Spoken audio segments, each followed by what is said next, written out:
Bonjour. It's not every day that you get to introduce your best friend on a global stage, but I get to do that today, and I'm really, really excited. Dr. Sian Proctor is my best friend, and we've known each other for about 20 years. Sian is an extraordinary human being. She is loyal. She is fun. We've been on adventures all over the world.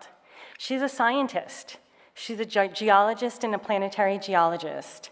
And she is an amazing teacher, inspiring her students to do more, to investigate, to explore the planet through her geology.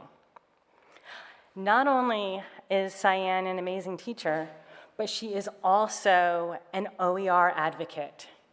She has been using OER, creating OER, and spreading the word about OER for over 5 years. And recently, she had the opportunity to serve as the Maricopa Community College's OER coordinator. That appointment ran short because she became an astronaut. I know, how does your best friend become an astronaut? She's gonna tell you. But it is just my pleasure to introduce Sian, geologist, teacher, OER advocate, and dear friend.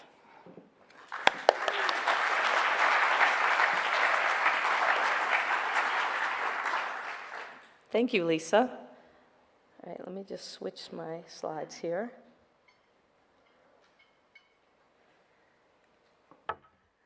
Thank you. It's a real pleasure to be back at OE Global. I've gone with Lisa to a couple of them, and it's always awesome to come here and see familiar faces and to share unique opportunities. So last year, my life radically changed, and just to get everybody on the same page as just how my life changed, I want to stream this for you so that you get an idea of what happened to me last year. The reason I started SpaceX was to get humanity to Mars. We want to try to make the dream of space accessible to anyone, and ultimately making science fiction not fiction forever. What they're about to do will change the game entirely. 4 civilians are going to space. They will orbit the Earth for 3 days. On their own. You know, my dream of always wanting to go to space. I wanted to let you know that I got selected. They start telling me about this all-civilian mission to space. How many astronauts are going? And that's when she said, none. Haley was diagnosed with bone cancer. I haven't died, and I'm not going to die. Having cancer made me who I am. My dream is to be a nurse. I'm getting to show them what their life can look like after cancer. If I can do it, you can definitely do it. I went upstairs after the phone call, though, and told my wife, I think I'm gonna ride a rocket, and she just, what? I don't think I'll think about the worldly impact this mission is going to have until Chris is back on the ground. I'm like, why would they choose me? Look at that. But my dad had instilled this idea in me that I could do anything. I'm commander of Inspiration 4. No matter what, I'm a father first, and that comes with a great deal of responsibility. What is the speed? 25 times the speed of sound, or 17,500 miles an hour. Oh, wow. Yeah. It's getting real. Our mission to space had to serve a bigger purpose, which is why it's a $200 million fundraising campaign for the St. Jude Children's Research Hospital. There have been 3 Black female American astronauts who have made it to space. I will be number 4. Start thinking about what could happen and the risks that are involved.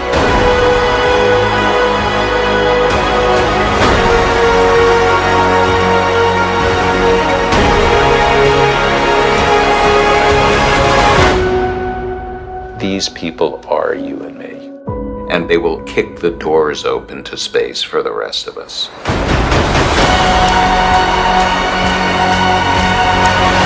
This is where we're going to live for 3 days. Home sweet home.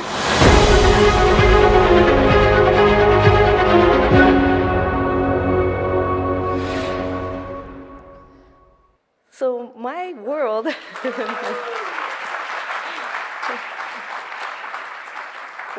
thank you. Things changed quite dramatically for me last year. And as Lisa was saying, at that time, I was director of the Open Educational Resources Program at Maricopa Community Colleges. And so I'm going to talk about how my space story and what we're doing in OER are interconnected. As you saw from the video, this was the first all-civilian mission to orbit. And so that whole idea of just being able to take civilians and put them into this unique situation. But my space story actually begins way back on the island of Guam. Anybody been to Guam? I was born on Guam because my dad was working at the NASA tracking station from 1966 to 1970. So my family was on Guam when Neil Armstrong, the first human, stepped on the moon. And I was fortunate in the fact that I was born 8.5 months after that event. So I consider myself to be a moon celebration baby. I hope that there are some other moon celebration babies in the audience. Yeah, there's a couple of hands back there, yes. But after I was born, my family left Guam a couple months after I was born, and we moved away, and my dad's work with NASA ended. But I grew up with NASA memorabilia on my dad's office wall in the form of things like this Neil Armstrong autograph thanking my dad for his help. And so I was inspired early on to dream big and want to become an astronaut. I saw my road as an astronaut through being a fighter pilot because that's all I knew. How many of you wanted to be an astronaut when you were a kid? Yeah, raise the hands, look around. How many of you still want to go? Who wants to go to space now? Yeah. And so what's interesting about my space story is Dr. Mae Jemison, the first black female to fly to space, she didn't fly to space until I was in my 20s. And so when we think about representation and role models, the only thing that I knew really was the right stuff, the best of the best through the military fighter pilot lens. I gave up on that dream of being an astronaut when I was a kid, about 16 years old, even though I was trying to go to the Air Force Academy, I was in the Civil Air Patrol, I was doing all of these things to try and make it through that fighter pilot lens into becoming an astronaut, but I got glasses, and that limited you back in the 80s from being able to be a military aviator. And so I went off and I became Dr. Proctor. I got my master's in geology, my undergrad is environmental science, but I knew I wanted to be a teacher, and so I got my PhD in curriculum instruction, science education, and I began traveling around the world as a geoscientist and just analyzing and studying our beautiful planet.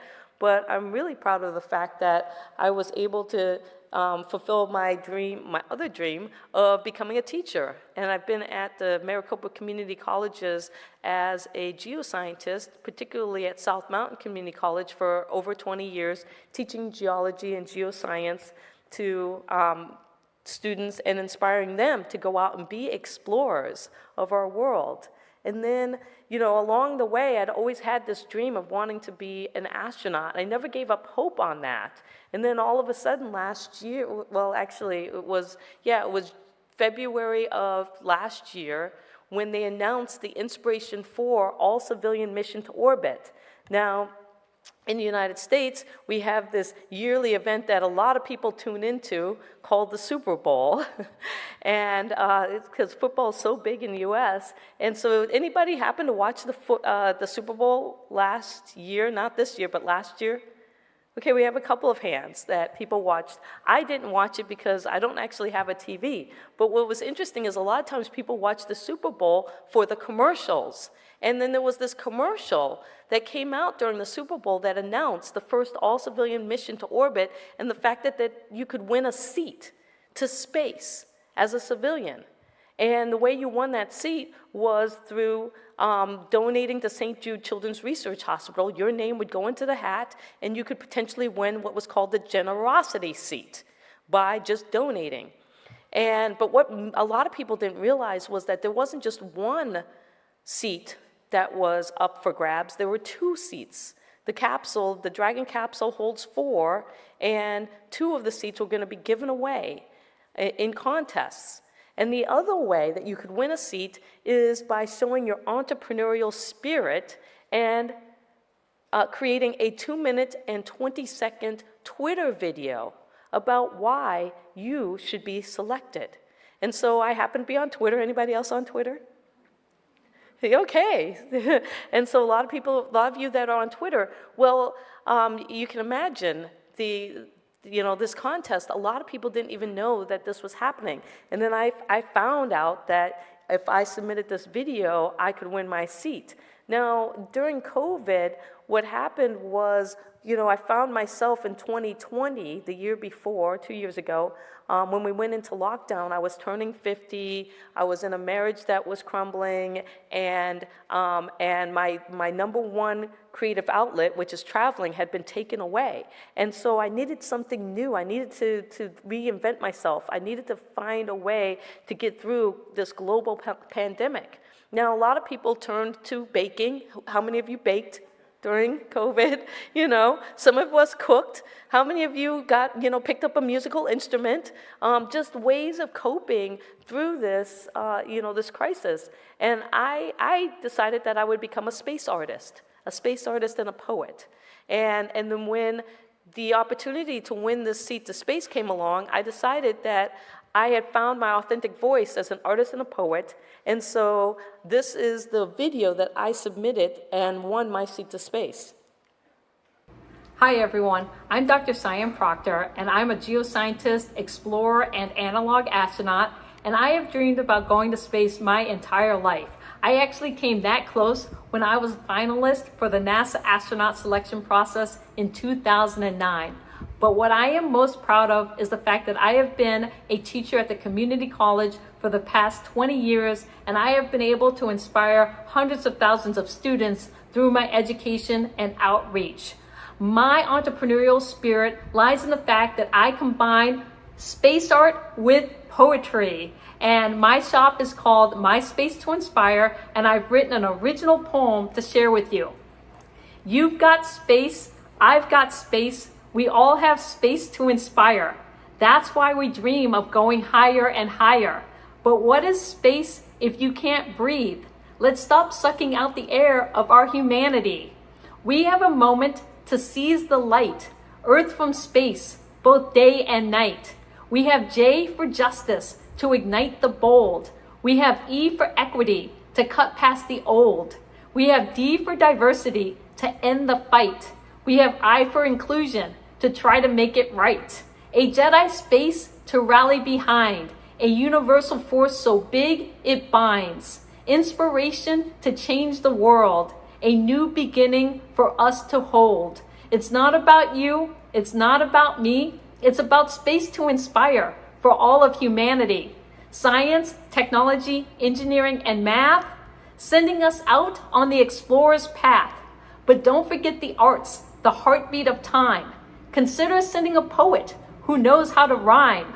So let's drop the mic and close the capsule door. But please make sure Dr. Proctor is on board. My Space to Inspire is what we need. Inspiration for all of humanity. I hope you will go out and use your unique space to inspire those within your reach and beyond. Thank you.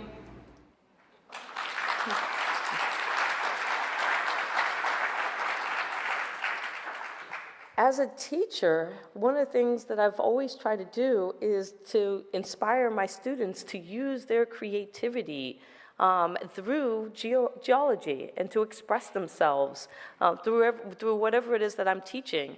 And it was interesting that I had found my authentic voice through my own creativity as an artist and a poet that allowed me to open up new opportunities that I never would have imagined. If you had told me, just even 2 years ago or 3 years ago that I would win my seat to space as an artist and a poet, I would have been like, what? Instead of a geoscientist. But once I had found that creative outlet, I knew that was the way for me to be able to move forward. And I got selected for the Prosperity seat and became part of the Inspiration 4 crew, the first all-civilian mission to orbit. And what I didn't realize, I knew my life was going to change radically as a result of being selected, but not only did I get selected to be a part of this mission, but when Jared told me that I'd won my seat to space, the next thing that he said to me was, and I want you to be the mission pilot. And as a result of that, that childhood dream of wanting to be a pilot and an astronaut came true all at once.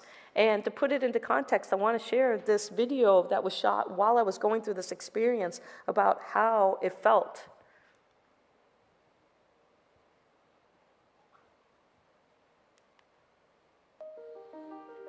The day of launch, I'm going to be thinking about how my entire life has led up to this moment. I was born on the island of Guam, and the reason why I was born there is that my dad worked for the NASA tracking station. And so I feel like space has always been a part of me. When I got that call, that Zoom, and Jared was on there, and he said that, they picked me for the Prosperity seat, that I was going to go to space with him and be part of the Inspiration 4, it really was like getting the golden ticket for Willy Wonka. Everything in my life finally came into focus, and I realized that it was all about this moment in time. I won the Prosperity seat for Inspiration 4, and I did that not as a geoscientist or an explorer or an analog astronaut, which are all on my resume. I actually won this as a poet and an artist.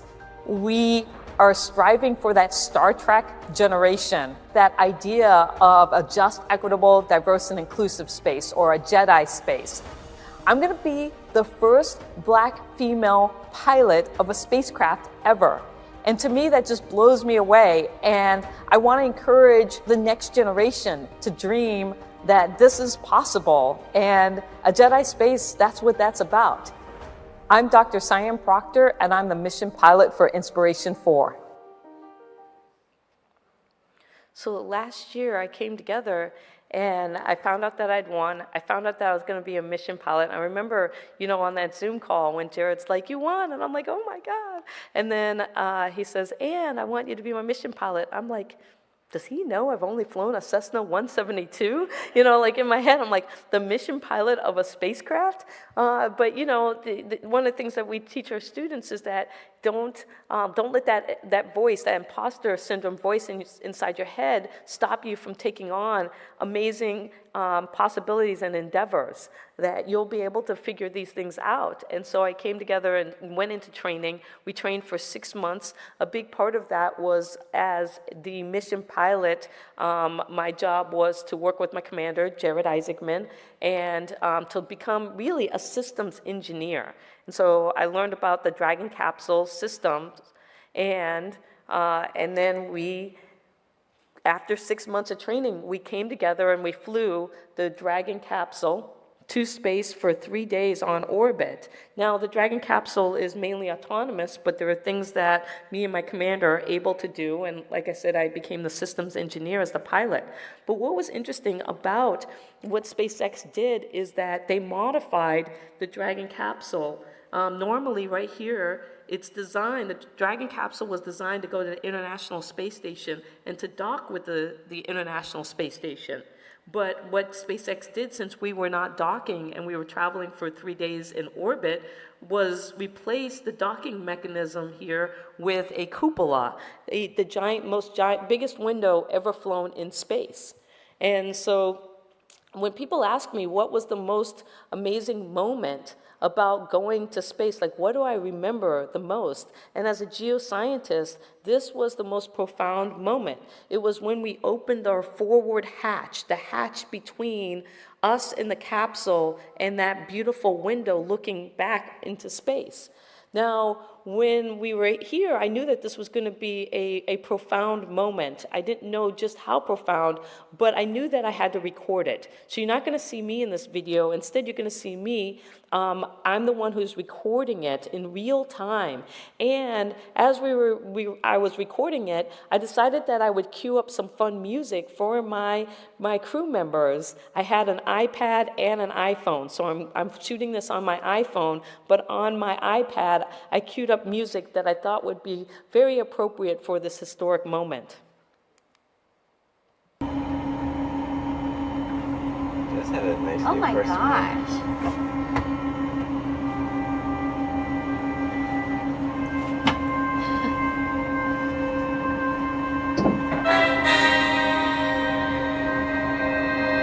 Now watch Haley's face. She has something to do where her job is to pull out this white ribbon that goes around the forward hatch to protect it. But watch how her face changes when she finally looks up.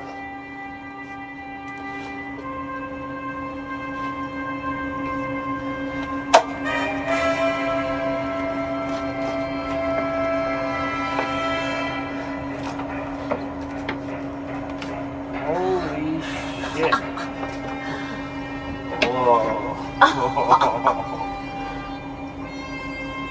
Oh my gosh.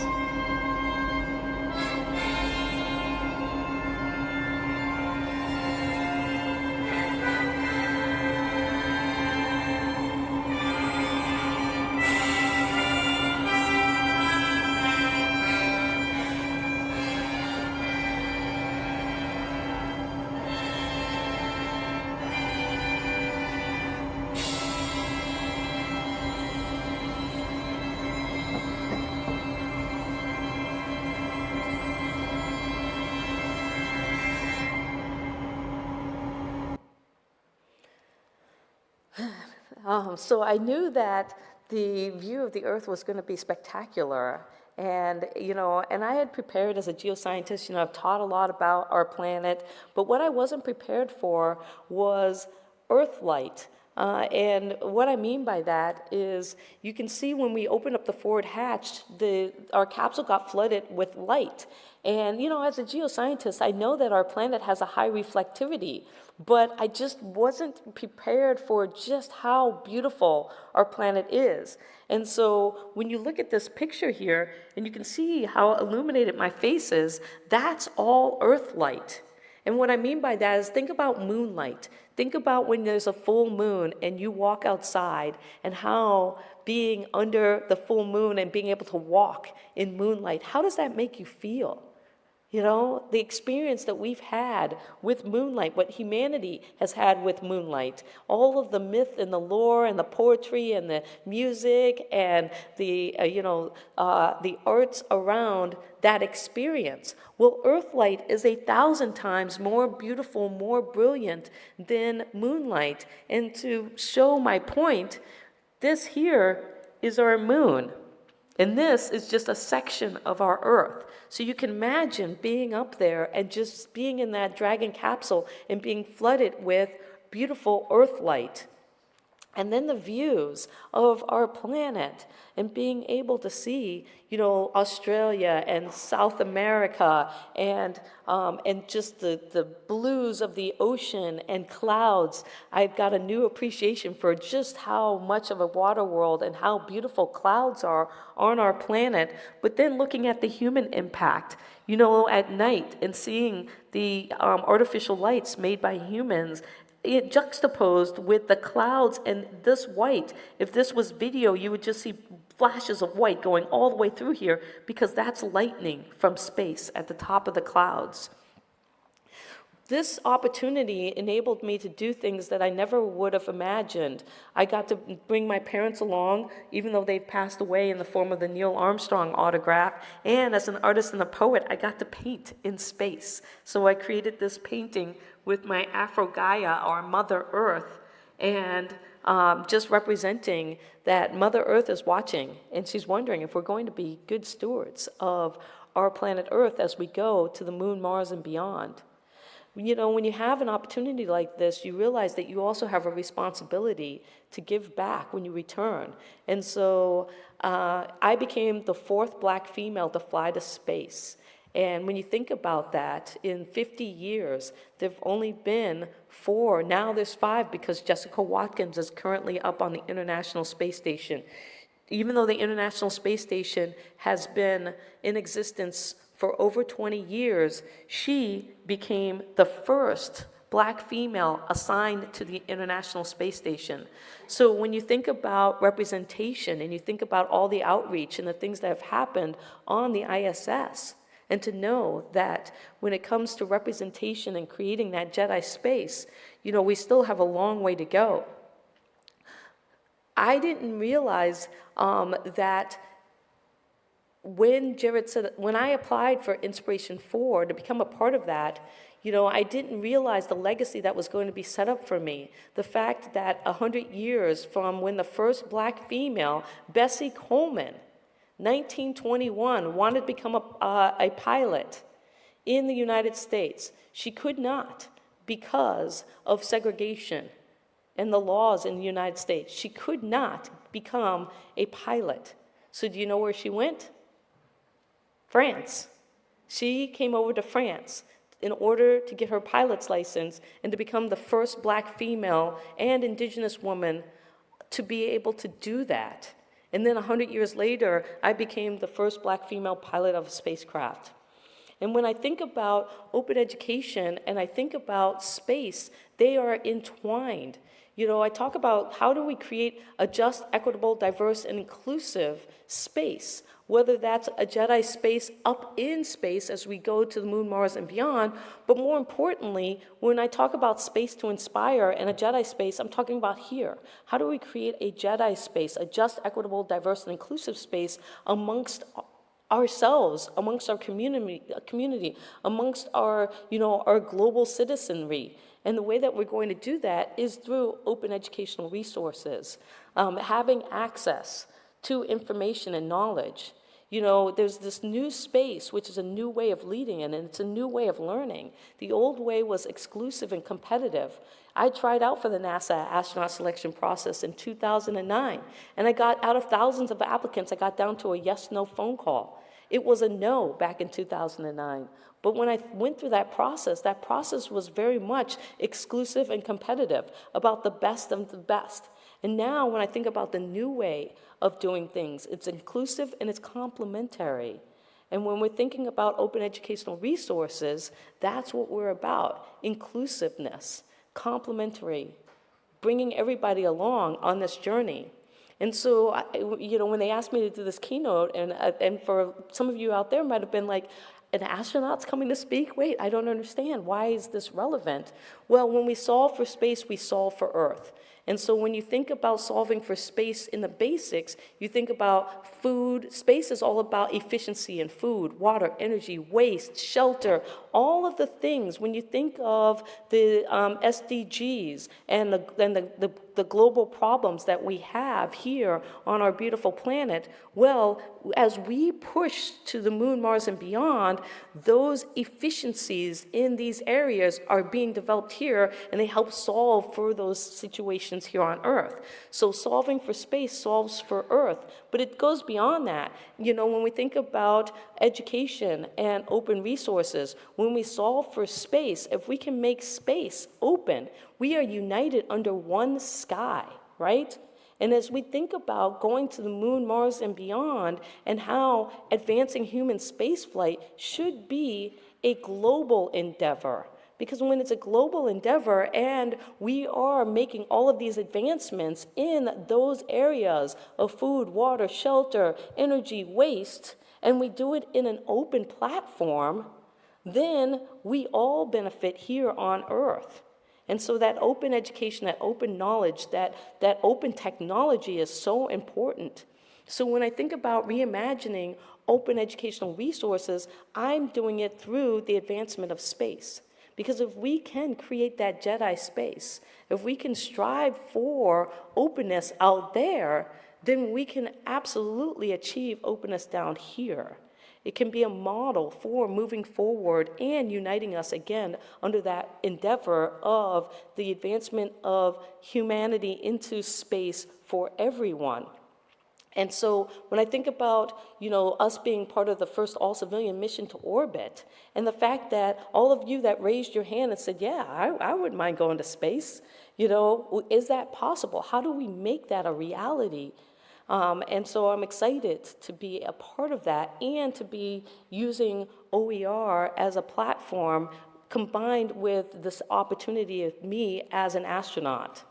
I also, when I think of the future of the education, I think about how Web 3, I was around for Web 2.0. How many of you remember that when it was the buzz, like Web 2.0? Yeah, you're like, yeah. And now how many of you are like diving into the Web 3 space? Because it's coming, and it's gonna open up interesting opportunities from education, Creative Commons, how we identify ownership, and how we are able to do things in the metaverse that we weren't able to do before.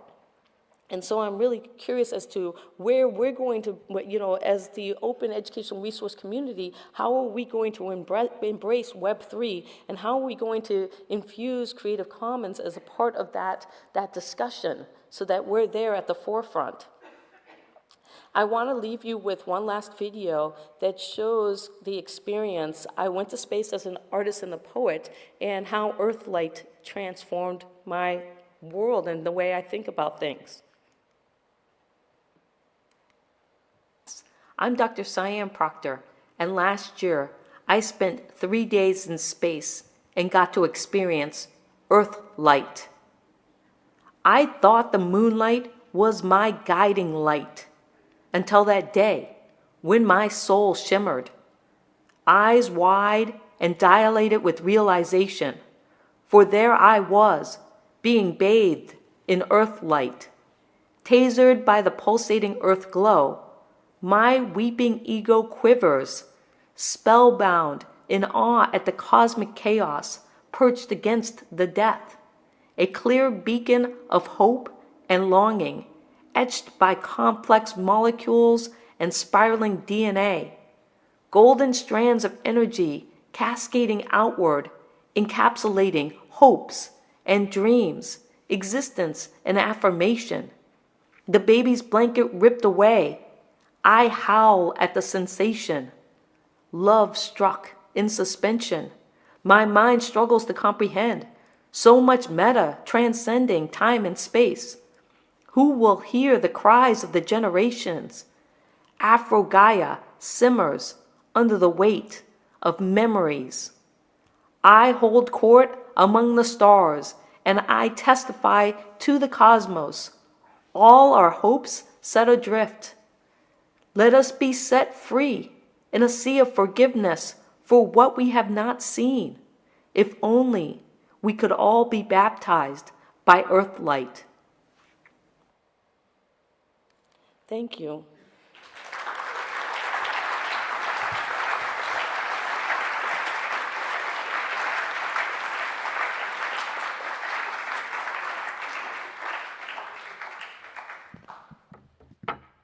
Pretty amazing, isn't it? She's amazing. So I have an opportunity to ask Cyan some questions, and then we're going to open it to the audience to ask some questions too, because I know you all have some questions.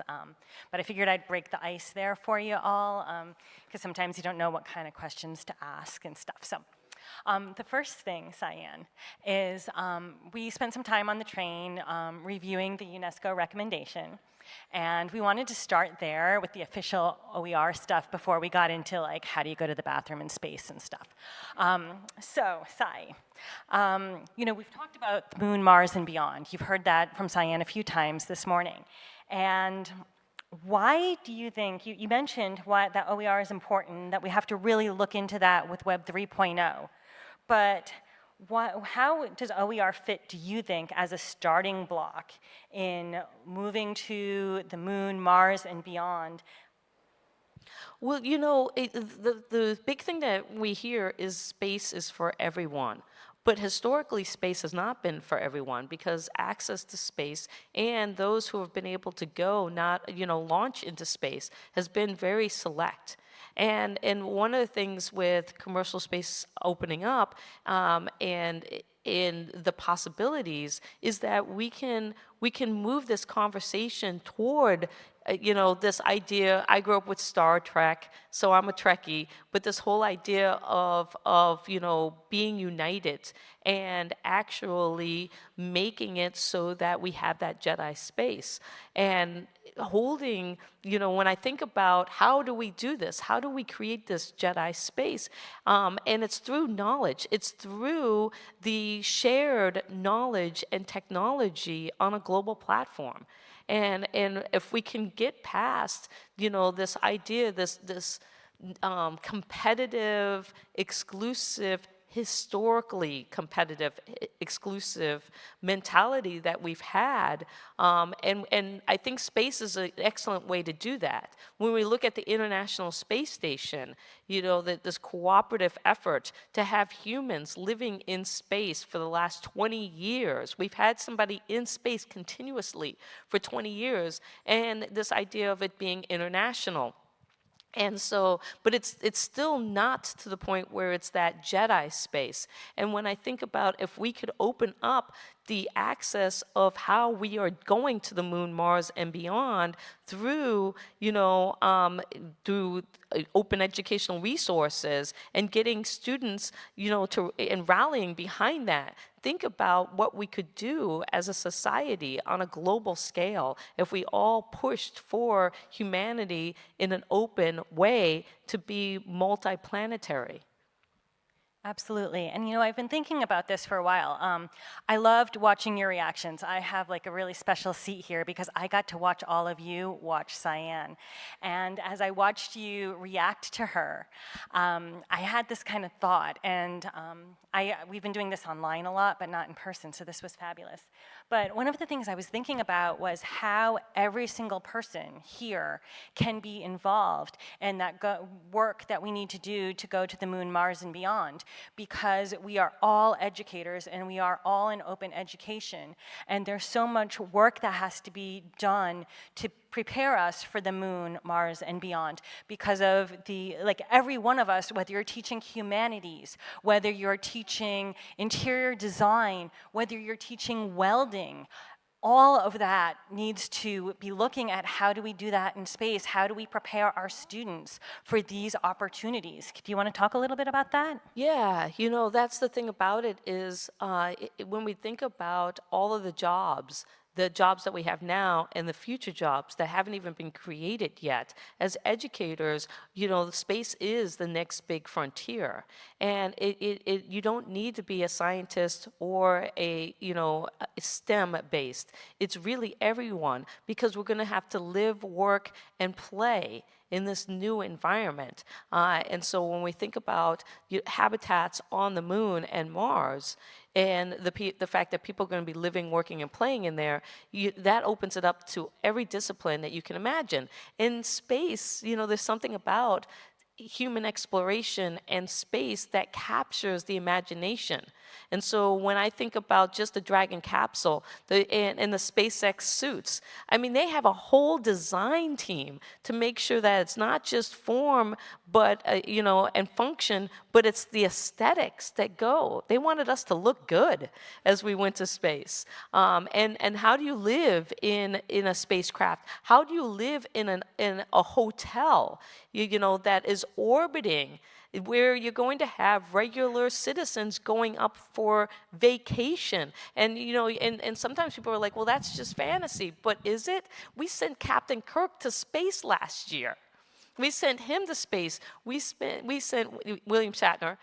We sent Michael Strahan. Last year, commercial space sent the oldest, the youngest people to space in history. They sent somebody who was a childhood cancer survivor who never would have made it through the NASA astronaut selection process or the ESA astronaut selection process. She has a prosthesis in her leg. So the first person to do that, the first black female pilot of a spacecraft. And so when you think about the diversity of who is going to be able to go to space and do amazing things there, we can all get on board on that, and that's what makes it exciting. And Cyan, prior to going to space, one of the things that you did was you were an analog astronaut where you did simulations of space on Earth. And we got to go to the Analog Astronaut Conference a couple weeks ago. And one of the things that struck me the most was that one of the people that was in a habitat said that they only, for months, they had only been exposed to 3 colors. So imagine your life with 3 colors. And I thought that really struck me when I got to hear that. And now I think about the trip around the moon that they're planning with poets and artists so that they can bring that information back. And this idea of humanity and taking humanity to space. It's no longer just the scientists that need to go to space, because we need to have all of those pieces as we go to the moon and Mars. Do you want to talk a little bit about that and maybe how OER fits in?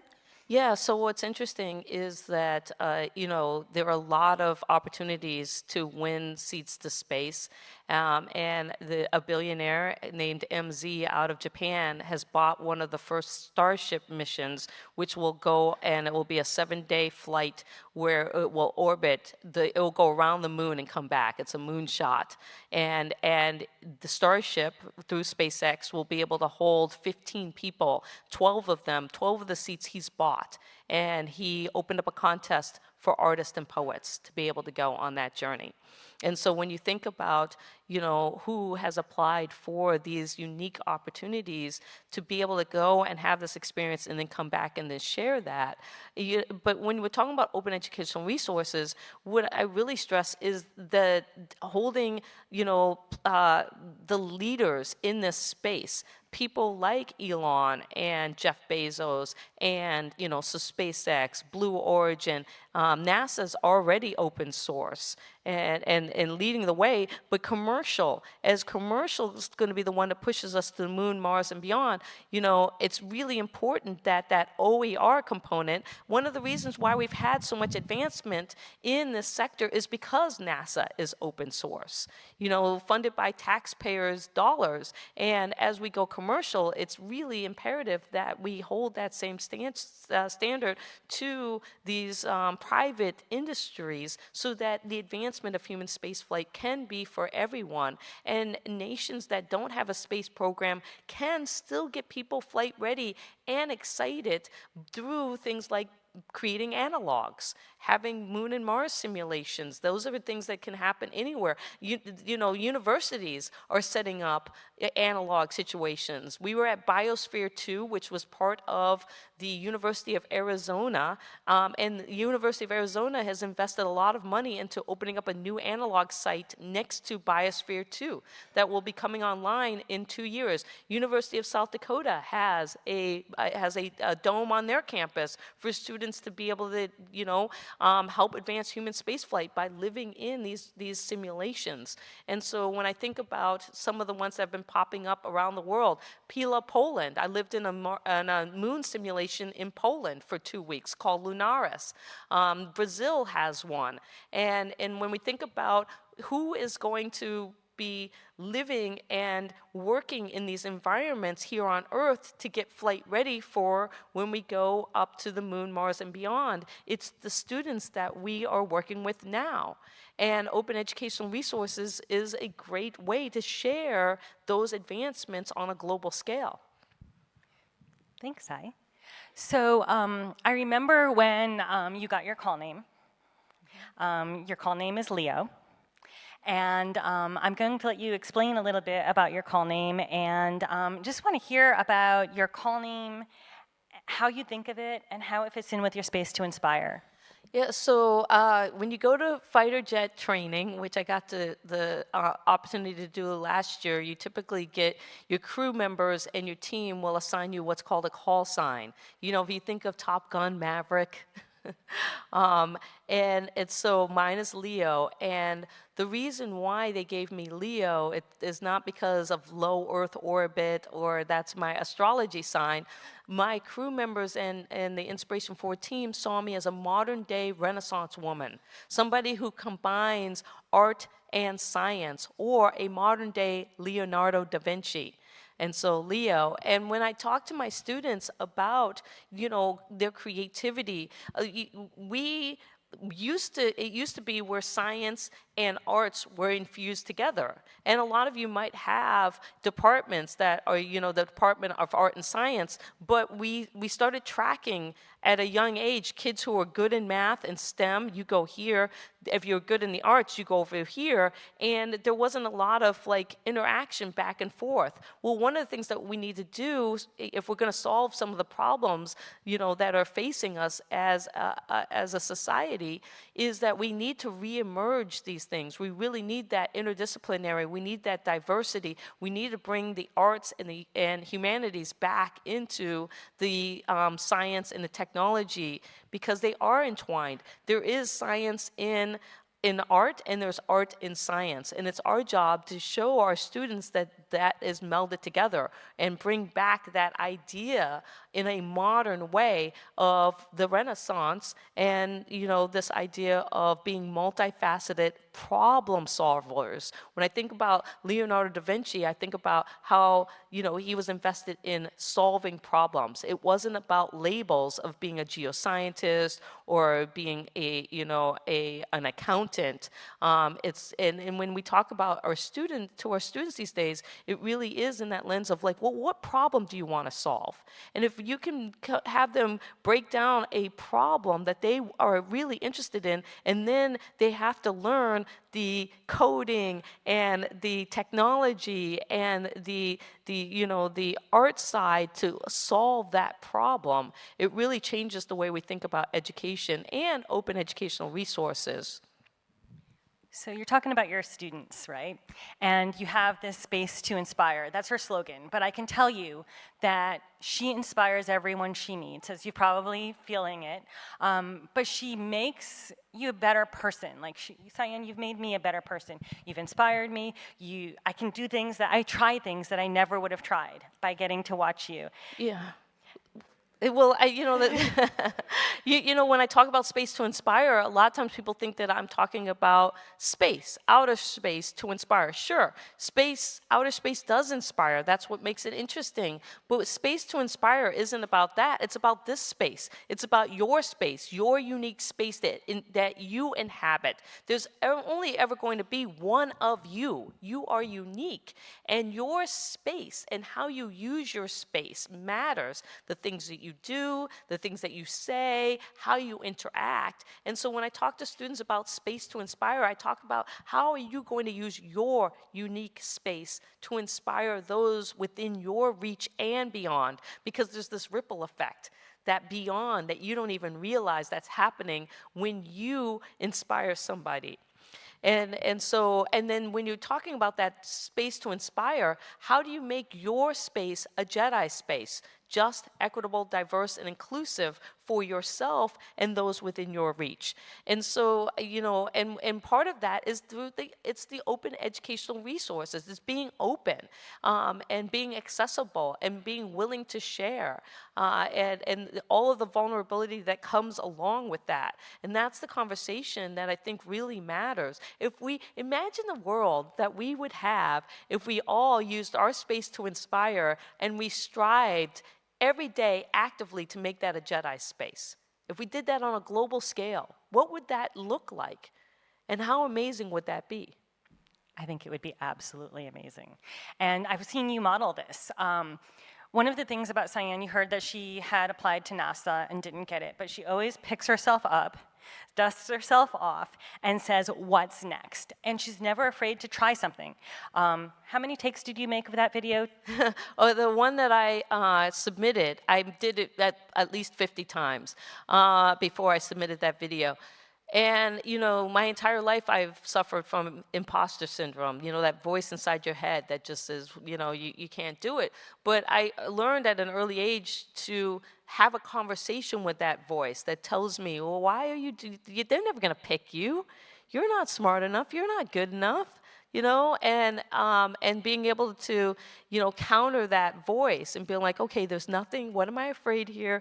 If I put this video up, it's gonna be a win if I just submit the video. And that's what I told myself, that just creating it and putting it out there is a win, even if I don't get selected. And you know, when I talk to my students about that, is how do you get them to have this kind of win-win mentality, that just by going after opportunity, even if you don't get it, it's still a win. Absolutely, and I think that like when you, we're gonna get to the fun questions in just a moment, but when you leave here, like that's what I want you all to take with you, is that try it. Put your name in, fill out the application, make the video, do it, because you never know what's gonna happen. And I've witnessed that with you, Cyan, over and over again, these amazing opportunities because you've put your name out there, and I think it's awesome. Thank you, Lisa. So, okay, we're gonna move to the space questions now, and then I'm gonna ask one more question, and then we're gonna put it out to you all. So, Cyan, I got to follow your training because I talked to her a lot. And I've asked you this question, but I want everyone else to know, what was your favorite part of training? You got to do so many different things. What was your favorite part? Down on Earth, my favorite, it's hard because they're all so unique. Flying in a fighter jet, because as a kid I wanted to be a fighter pilot. I you know, Top Gun. I saw that when I was 16 years old, I think it came out. But I got to fly in a MiG-29, and that was awesome. And then doing the zero-G flight. It's not as good as actually being in space for 3 days, but that experience, and you got to float. I got to float. I got to put my feet on the ceiling of the airplane, and it was really amazing. And what a gift. That was incredible. I think we have some people who can run the mic. What questions do you all have for Cyan? Oh, we got someone with their hand up right there. Yep. We've got the mic. We've got the mic for you. Oh, wow. Your talk was brilliant. And I would like to ask, my name is Ali Okada from the Open University, and I was graduated in Brazil in the Institute of Aeronautics Technology. So I would like to ask you that the OER recommendations highlight the importance of engaging teachers and the learners to move from consuming knowledge to create knowledge. But I'm more interested in co-creation. And I can imagine the amazing experience that you had working teams. So do you have any message from your experience working collaboratively to the OER community?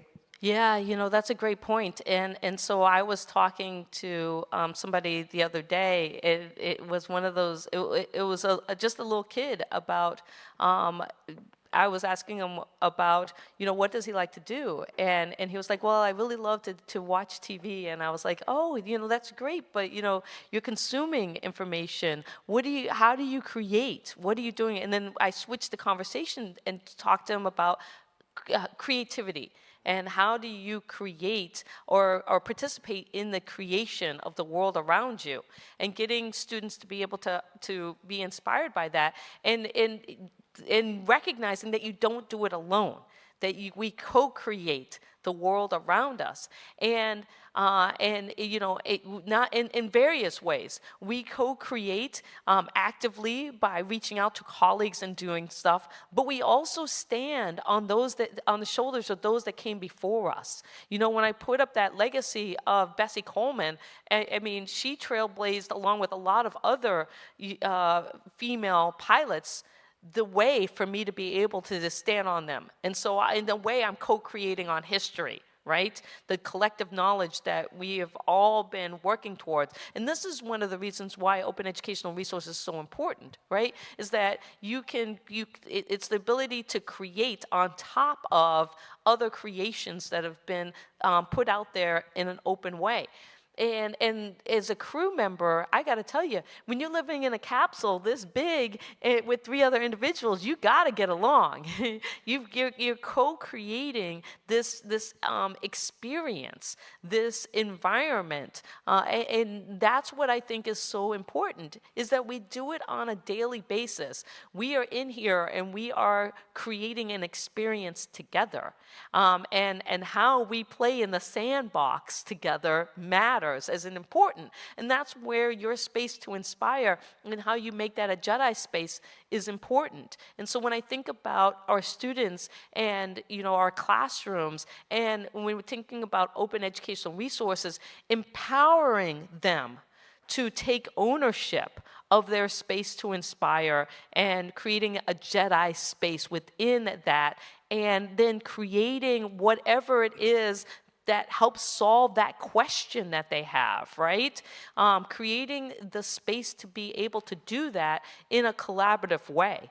And these are discussions, when we're talking about Jedi space, it is about opening up the discussion and creating the space to be able to establish that environment, that Jedi space environment. And so a lot of this is about engaging in discussion in a very open way. I think we have a question over here. Yeah, Leo, thank you. Thank you for the amazing story. My name is Kees. I'm from the Netherlands, from the Vrije Universiteit Amsterdam.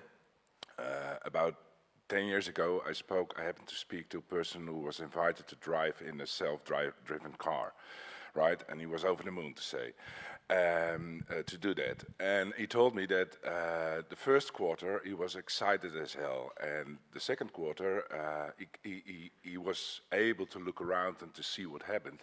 And after that, he went into the boring phase. Like, well, we're driving a car and it's on the highway and it's passing other cars and trucks and all that stuff. So it became normal to him. Did you get a normal point when you were in space, and did you receive that point, or was it all abnormality? That's a really great question. And I'll say that 3 days isn't enough. When you guys go to space, 5 days or more, you need at least 5 days. And so I didn't reach a normality. And I would have loved to have reached some form of normality. Instead, I was like, whoa, what is this? This is crazy, When you go to space, the first thing, day one, everybody's going to have space adaptation in some way. Your fluids shift up into your brain because you don't have gravity pulling the fluids down to your feet. So you get like a headache, nasally, you're floating. And, for me, I got a little bit of nausea. And so better living through chemistry, where if you get seasick and things like that, and you're like, I could never go to space. Oh, no, chemistry. That'll help you up there on orbit. But you're kind of adapting, and then you're in this situation that is really different. And so the Dragon capsule is, because in space there's no orientation. You can be upside down, but you train in the capsule with a sense of up and down and left and right, because you're in the simulator. And so you're in the simulator, and you're here on Earth. You have the sense of, there is the forward hatch. This is the hatch above us that goes into the cupola. This is right, left, and all of that. So 90% of the time we were in this orientation that we trained in 1G.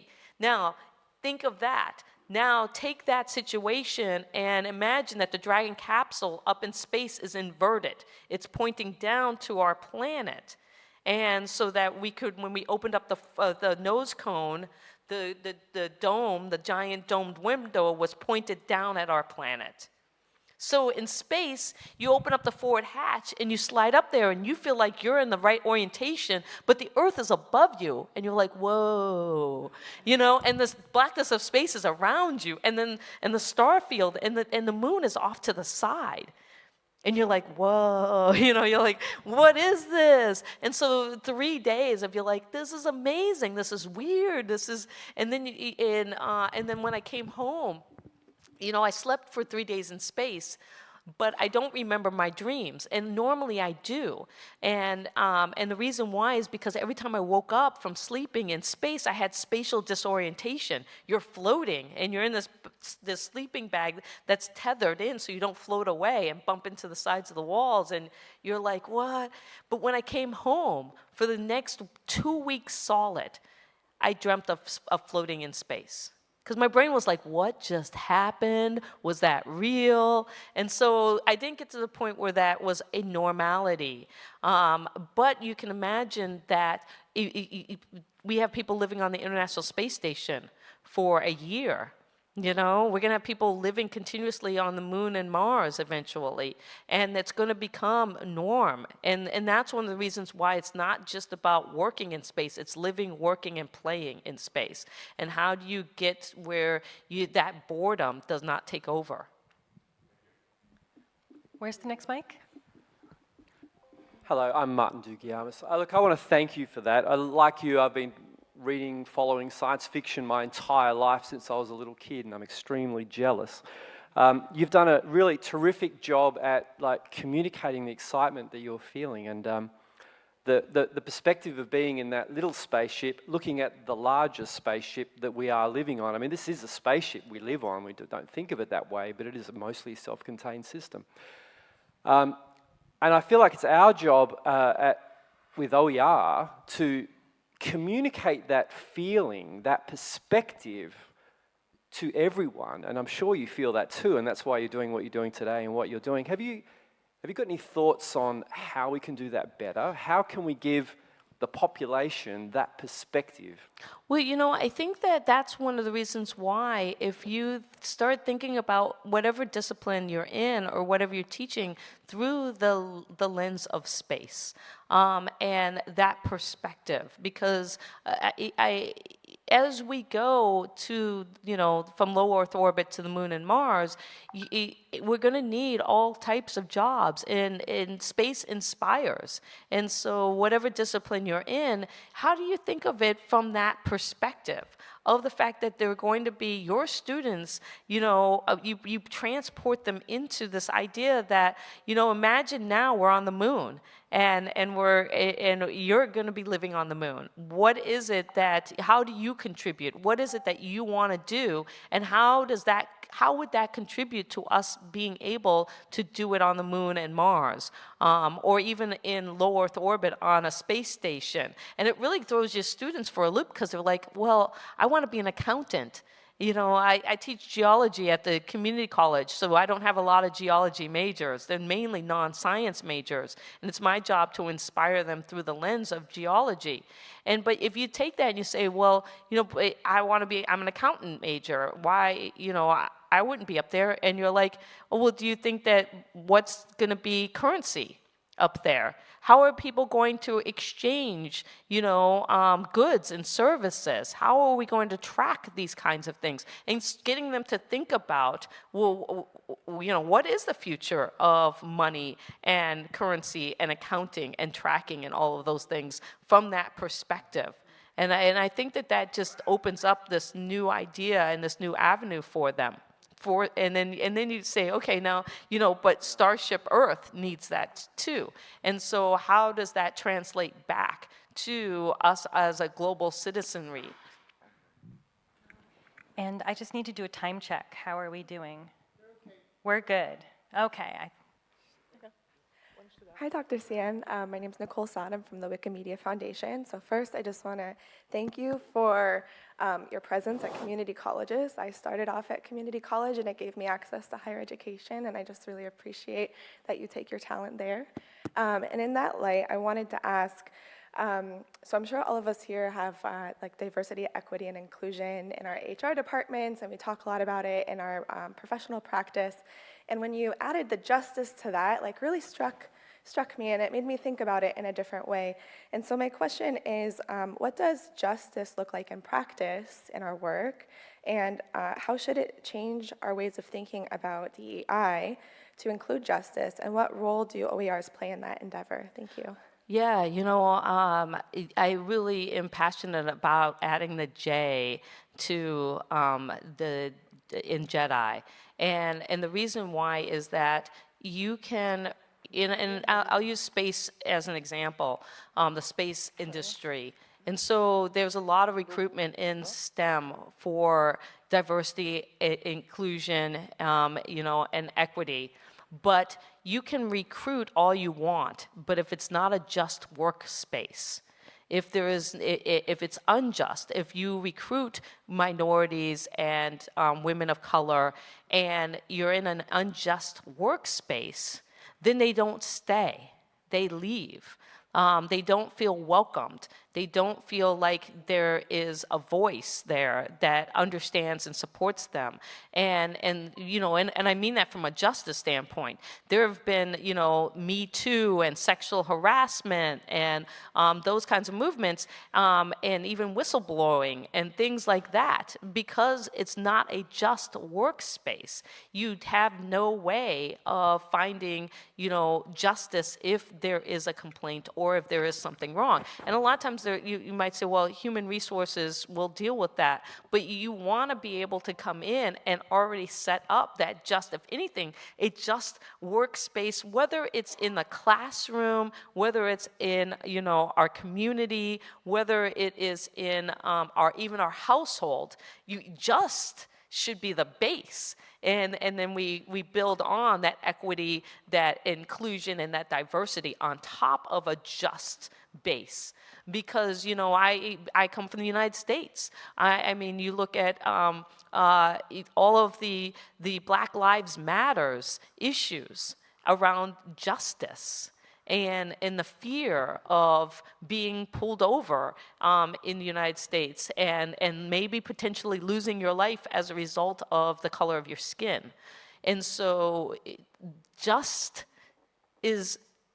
I encourage everybody to go back and say, yeah, we have a great DEI program. How about we switch this around and make this a JEDI space?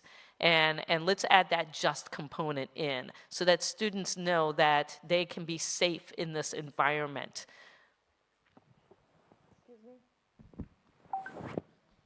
Thank you very much for your presentation.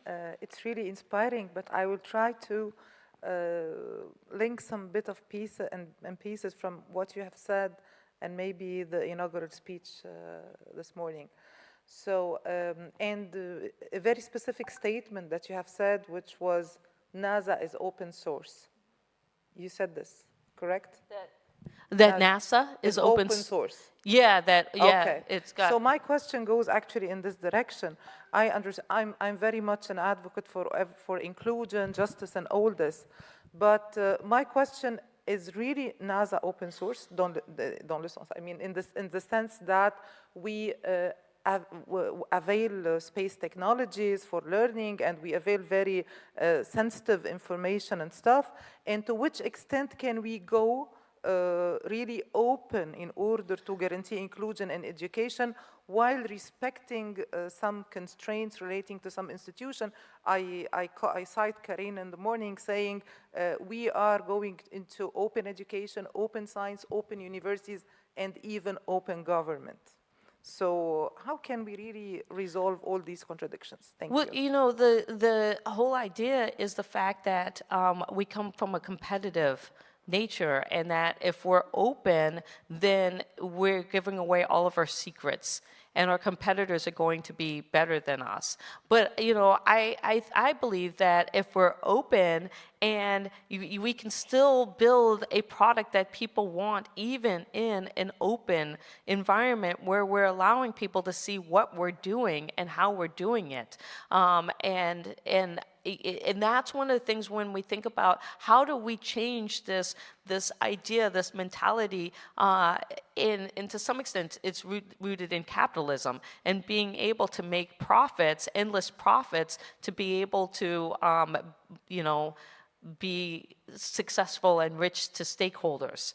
And I think that to some extent is a flawed model in itself, that you can have, abundance, and you can have success, and you can have advancement in a fully open technology society, but we have to trust that we'll be able to to do that and be moving away from competitive and exclusive to being, you know, inclusive and complementary and helping each other to all rise together.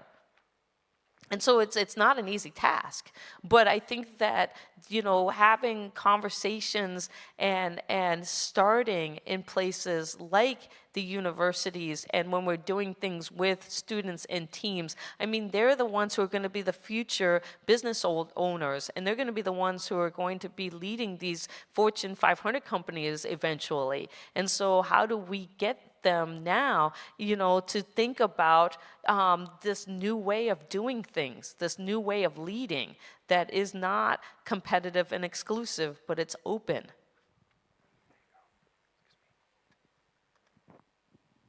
Hi everyone, my name is Cécile. I'm a librarian. More precisely, I'm library director at Paris-Nanterre Université in France. And I'm very happy to be here today because I was an expert for the European League for Research Libraries for drafting the OER UNESCO recommendation. First of all, many thanks for convening this audience and building this fantastic program. I have a question for you, Dr. Proctor, because I'm a woman of networks and I love building teams. This is my thing. Let's make a parallel because your talk was about how you can inspire, how you can drift people by showing a very specific experimentation, living something unusual, and you are taking people with you. But if we want to generalize this and bring OERs to the student population or even to tackle one big challenge, adult education, who would you bring as a team in your own spaceship for this trip? Who? Well, I'd bring Lisa. I would go. How and why would you build your team?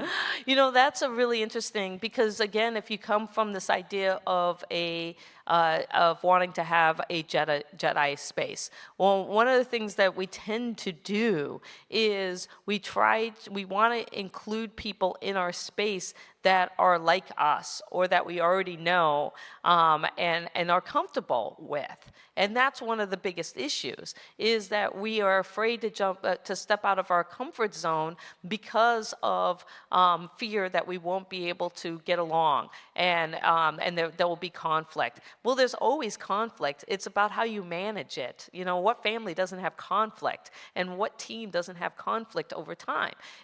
You know, so there are things that you can build in. And so what I would do is I would actually look at it from a strengths focus. So my campus, South Mountain Community College, is a strength-based campus. And that means that we use StrengthsFinder, where students get to find out what their top 5 strengths are. And so not weaknesses, but strengths, things that are naturally inherent that you do well. And so some of my strengths are strategic thinking, futuristic, positivity. But you know, there's an actual thing where you can go and you can get these. And I had my crew members, I made them take the StrengthsFinder, you know, test, and we mapped out our strengths, and we got to see, well, you know, how we fit in things like being able to communicate, being able to strategically think, all of these kinds of things, and where are our gaps? And so instead of thinking about how am I going to create a crew that I'm going to go to space with, that I'm going to get along with because they're all my buddies, how instead do I create a crew that is diverse and inclusive, built on strengths that we're going to need? And so I think that that's an interesting way of kind of flipping that, and it gets your students to think about, well, what are my strengths? What are my tendencies? And then once you get in why diversity matters, that you don't want all strategic thinkers, that you need some people who are good at communication and these other skills. And you need, you know, I'm an introvert by nature, and you need some of these extroverts. And you're like, oh, extroverts, they're gonna wanna talk to me all the time. You know, I lived in a high seas habitat, a Mars simulation for 4 months, investigating food strategies for long duration space flight. like 4 months, and there were 6 of us. It was an international crew, and you know, 3 of us were introverts and 3 of us were extroverts. And it was really interesting to see, you know, what the introverts needed, what the extroverts needed, and being able to negotiate our space and being able to provide what everybody needed. But again, conflict is going to arise, and it's not about trying to eliminate conflict. It's about how do you manage conflict and change, and giving students the tools to be able to do that. And I just had an idea, Sissy, from your question. One of the things is that we're on Spaceship Earth, and we're here together for the next 3 days. And so I would urge you not to stay in the people you know, but really branch out to learn about each other. Some of us are first timers here, some of us have been to OE Global many times. And I would say reach out to 5 people every day that you've never met before, say hello and get to know them, find out what their strengths are, because we are all working together on OER, on our UNESCO recommendation, and I would urge you all to do that. So I can't wait to meet you all. Yeah, and another thing is, think about when you're talking, like an icebreaker question. When you go up to somebody, you can say, what problem is it that you are trying to solve? You know, what is the problem that you're taking on and trying to tackle, and why? And you got to have that why component in, because that's a nice way to like hear what it is that people are really interested in. And if you don't know, this will give you an opportunity to be like, well, what is it? What is, you know, the big question or the big endeavor that I'm taking on that I want to solve in my life? And how am I doing that?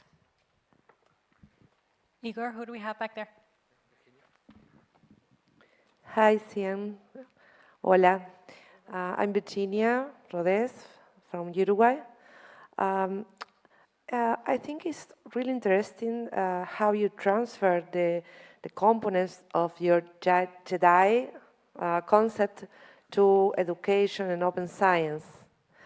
And I think there is a very important key in your talk, and it's the way of communicating ideas as brands, like your JEDI concept. It's a brand.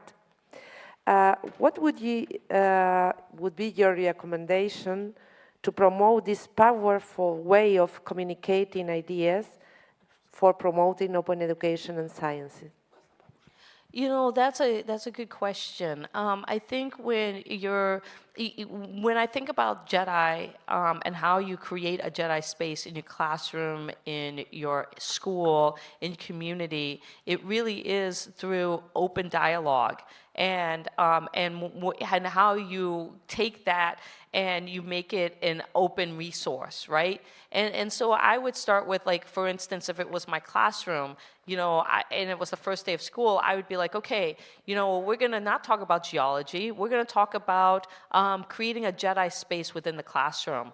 And we are all, you know, in this classroom, we're all part of a crew now, and we are going to negotiate. And you got to empower your students to be a part of the conversation. And you say, you know, we are going to set the rules, because my JEDI space isn't going to be the same as your JEDI space or your JEDI space or your JEDI space. We don't have to have our JEDI space look the same. But what you want to do is you want to take the community that is creating that JEDI space and empower them to have ownership over it. And so you start off by saying, well, okay, let's define, what does justice look like in our classroom? What do you think would be a just classroom, and why? And then you go through that for equity and diversity and inclusion, and you write out this kind of living document, and you understand that, and you say this is an open resource and that we can come back and we can revisit this and we can negotiate this as we go through, you know, our experience together. But these are the ground rules. This is what we're setting up. We're setting up this document that is going to set up how we're going to operate and live and work in this JEDI space, not just for ourselves, but for everybody around us. And then you negotiate that together collectively, and that's how I would start that. Any more questions? We've got time for one or two. Over there.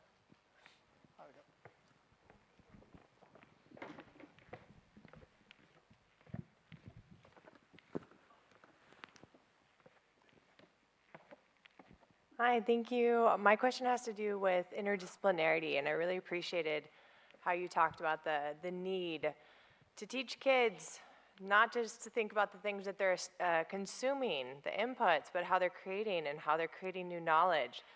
I teach at the university, I'm a teacher educator, and I work in world languages and cultures and the humanities. And so a lot of what we're trying to do in higher education is talk about the need to create new pathways for interdisciplinarity. But I think a lot of times students arrive at our universities and it's too late because they have never had the representation. They've never seen pathways. They've never seen opportunities to them where the humanities is in a central and important and interconnected way. Do you have any thoughts about how to do this work earlier? How to change that chip so that when students get to the opportunity for education, they know exactly how to get integrated? That's the question that plagues me at night. Can you help me?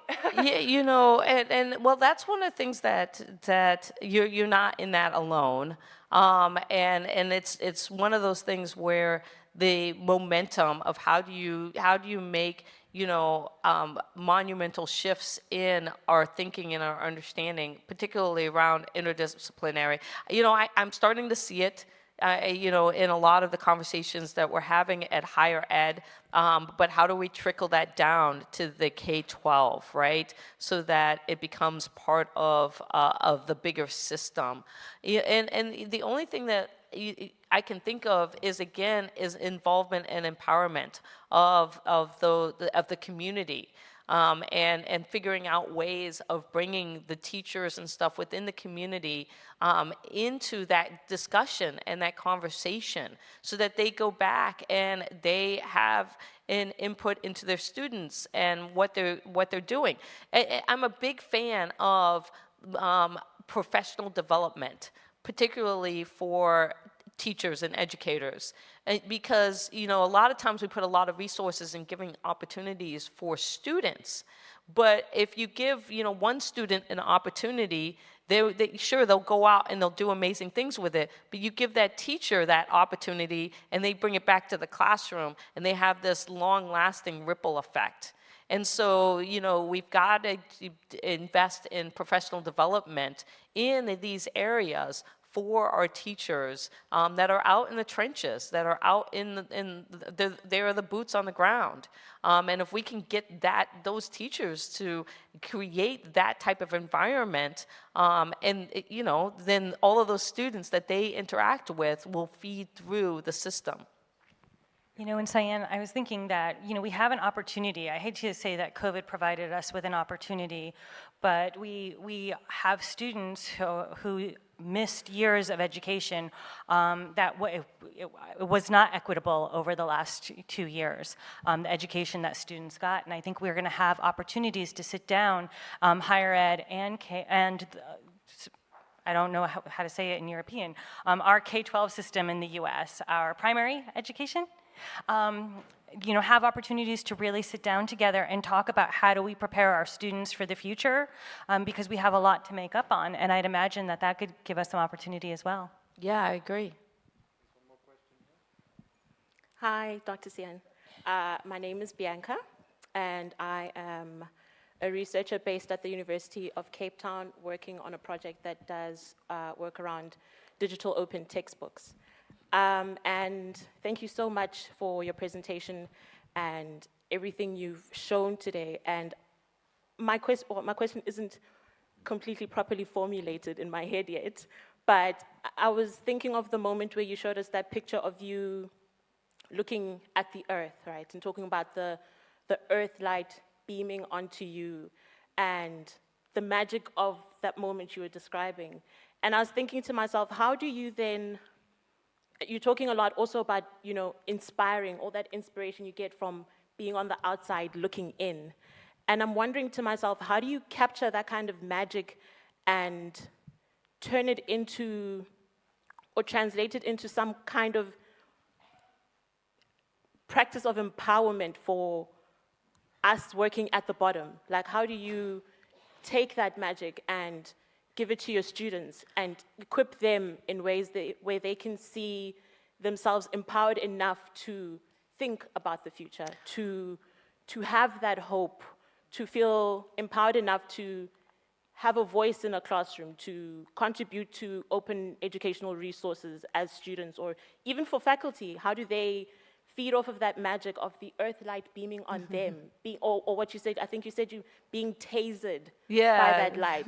How do you taser at the bottom? Because it seems obvious when you're looking outside, I mean, from the outside looking in, but how do you experience that at the bottom? How do you carry that at the bottom? Yeah, no, I understand, and you know, it's like, how do you bottle earth light? Yes. But I think that's where it gets back to, you know, my overall motto, which I had this space to inspire before I went to space, and it's that idea of empowering people through their unique space to inspire. And so when I talk to students and even colleagues and stuff, it's about really getting them to understand what is innate in them, in their space, in their desire, and how do you get them to create from that? And so for my students, one of the things that I did was I taught planetary geology, and instead of going in and being, you know, the standard lecturer who goes in and talks about all the planets, I said, I don't do that. We're going to do, you guys, I need you to go and create, consume, and then create. And I'm like, we're going to do a tour of the solar system, and what I want you to do is, like, as we go through each planet, I'm going to give you resources, and I'm going to give you some base questions, but your job is to go out, consume all of this stuff that NASA, all these, you know, open source places, and then I want you to create a voiced over screencast video telling me about what it is that you learned about this planet and why you think this information that you're sharing is relevant to, you know, the advancement of human and science. And then I want you to reference it all, and, you know, and all of that kind of stuff. And it was amazing when I said, you know, you go out and tell me, like, how do you take people, and because we have to consume knowledge, we have to take that knowledge, but then how do you get them to turn around and create a product or something based on that knowledge and then disseminate it back out? You know, and then out of their original works that they did, and at the end, I said, you know, are you going to license this as open educational resource under Creative Commons, or are you going to make it all rights reserved, and why? I gave them the option. I didn't tell them that they had to make it OER, Creative Commons. I gave them the option. I said, but you have to tell me which one you're going to choose and why. And so a lot of that is empowering them to make choices, and to create something, make choices about it, and really get into that, well, why are you making that choice? Because that's an empowerment move. And I think we're out of time. One more question. It's me. Thank you. I'm Gino Fransman from Nelson Mandela University in South Africa, and I'm absolutely inspired. Looking at the Earthlight video, and when you were looking down at the Earth, you are from the global north, we are from the global south. Bianca was speaking about being at the bottom, and how would you sort of engage with us at the bottom, and like literally in terms of the planet alignment and whatever, we are at the bottom. When you see us from space and we see you very often at the bottom, we don't see beyond the reality that we live. So space is further away than it is for people in the global north who go to space. How do you motivate for us? You know, that's a really great question, and that's one of the reasons why, you know, my two photos are from the South. Because that's, you know, those were inspiring to me to be able to see Australia and South America. And I wish I had gotten a good photo when we were over Africa. And one of the things about it is when I think about space for everyone and how do we get, you know, not just the North, but the South actively participating in, you know, creating that Jedi space, because space is inspiring. But if you feel like you're not part of that narrative, then you feel like, well, why, you know, and this is one of the reasons why I think the North has to be held accountable for creating that Jedi space. And when we talk about that Jedi space, that means the entire planet. The entire, you know, the North and the South. And when there was this, when I was talking about, I got lucky last year in that one of my images, this one actually, was picked up as the cover for this watercolor that I did, was picked up as the cover for New Space Journal magazine. And that New Space Journal specific article was on Africa and space, and how do we bring the Southern Hemisphere along with us on the journey. And they asked me to write a little excerpt about, you know, this, you know, my cover. And I thought about Earthseed, which is Octavia Butler, and so science fiction, black female science fiction writer. She wrote this book called Parable of the Sower, and this whole idea of Earthseed, and that how we are Earth's seed going out in humanity, you know, one of the things of us and our purpose. And I think when we talk about creating that Jedi space and accountability, we have to go to the leaders and the people who are making the decisions and actively push them to make it Jedi. Because if we don't, then they will choose their buddies. They will choose the people that look like them. But on the flip side, as we're actively trying to get them to do that, it is important that we empower and inspire the South, the global South, to get flight ready. And so how do you get flight ready? Because you know, open educational resources and creating a space to be ready. Because, you know, if we can tackle this from both angles, so that when the global, the North side embraces this Jedi space and this movement, and they look to the South, you're ready. You're ready to take on the endeavor and to have the students that are ready and willing to take that leap. Thank you. Thank you very much. Thank you.